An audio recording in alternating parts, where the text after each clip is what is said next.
எனக்கு நடக்கிற கதை. உலக நாயகன் கமல்ஹாசன் நடிக்கும் மிரட்டும் இந்தியன் 2. டேய் அதையாண்டா ஞாபகப்படுத்த. அப்ப படம் நல்லா இல்லைன்னு சொல்ல வரியா?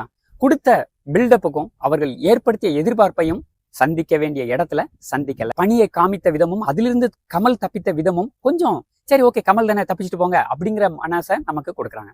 அப்ப ஏன் இவ்வளவு பெரிய ஆடியோ ஃபங்க்ஷன், ஏன் இவ்வளவு பாட்டுகள் அப்படின்னு கேட்டா தெரியல. கதையில எந்த ஒரு மாற்றமும் தேவையில்லை, ஏன்னா கதையே அங்க இல்ல.